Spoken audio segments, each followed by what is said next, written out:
The sun was just peeking over the savannah as a 90-year-old woman stepped out of her small mud hut. She leaned on a dry branch, her walking stick, her body bent by the years. Her steps were small, but her eyes were fixed on the horizon, where the wind made the golden grass dance. Every day, she walked this same path, gathering herbs and watching the birds. It was a simple, quiet, almost sacred ritual. But this morning, something was different. The air felt heavy.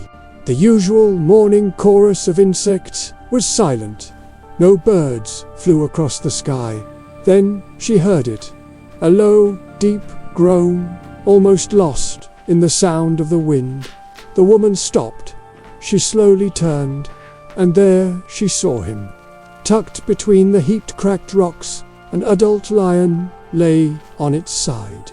His magnificent mane was matted with dust and dried blood. His side rose and fell in short, erratic breaths.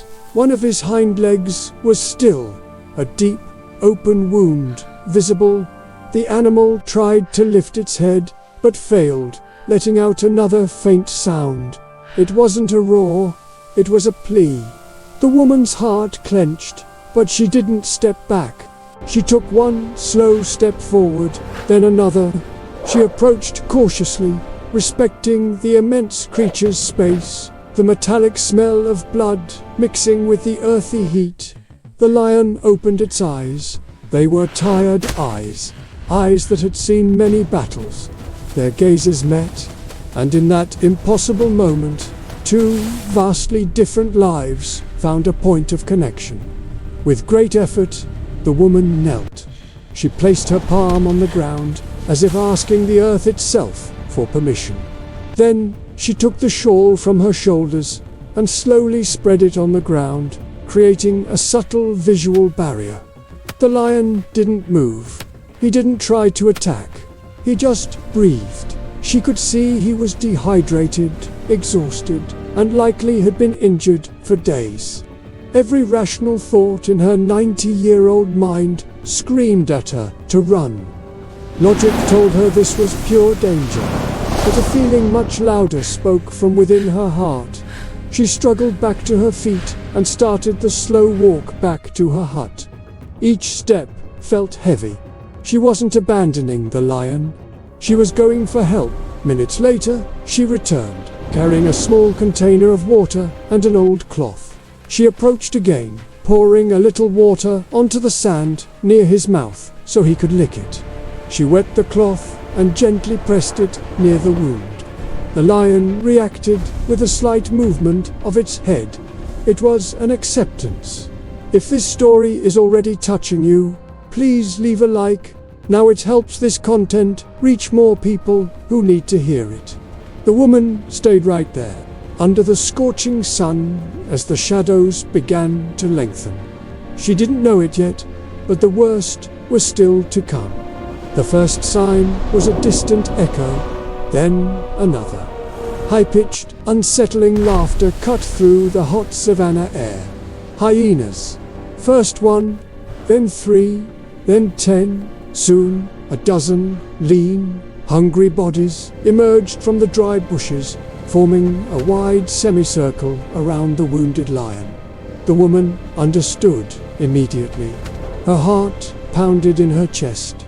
The lion tried to stand, but his injured leg gave way, and his body slumped back onto the sand. The hyenas advanced in short, jerky leaps, testing the boundaries, smelling the blood, waiting for the perfect moment to strike.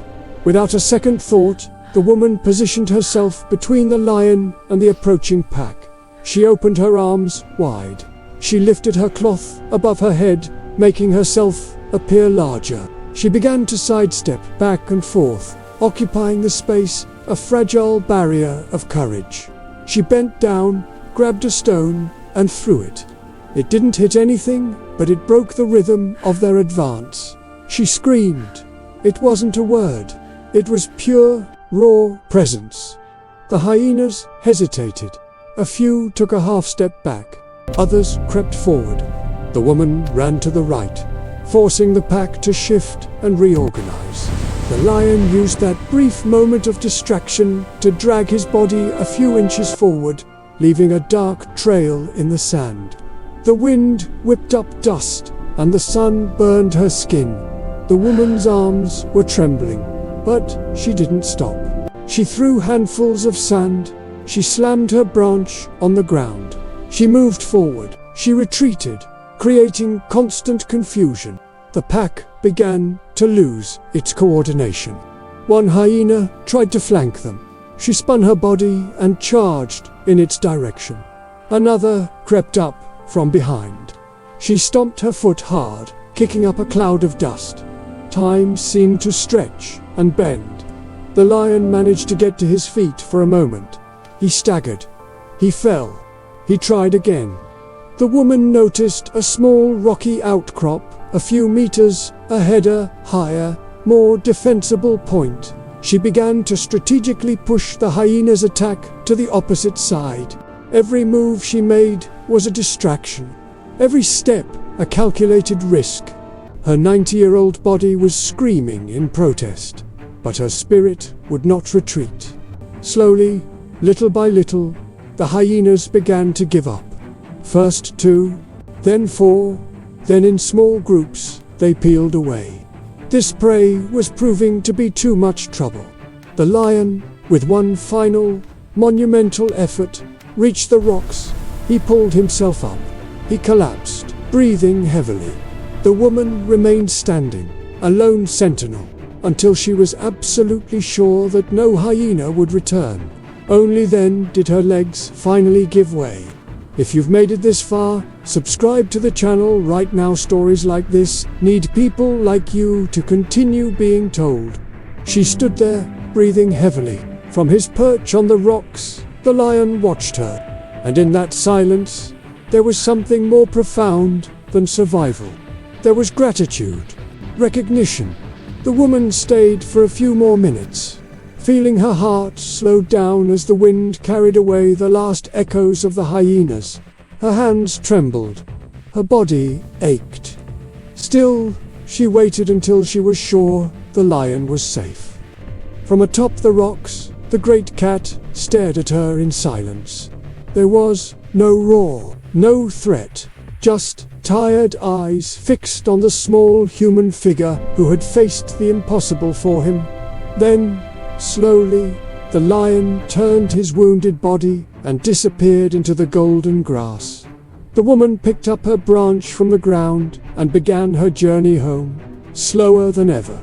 On that day, 2 lives continued on their separate paths, and the world gained a powerful memory. Because this wasn't about strength. It was about empathy. It was about courage. It was about choosing to protect when it would have been so much easier to turn your back. If a wild animal can learn to trust a human, if a 90-year-old woman can face down her deepest fears to save a life, then maybe, just maybe, we can all learn to take better care of each other and of the nature that still insists on believing in our goodness. If this story touched your heart, please like, subscribe to the channel, and share it with someone who needs to see it. Sometimes, love appears in the most unlikely of ways, and that is precisely where it becomes eternal.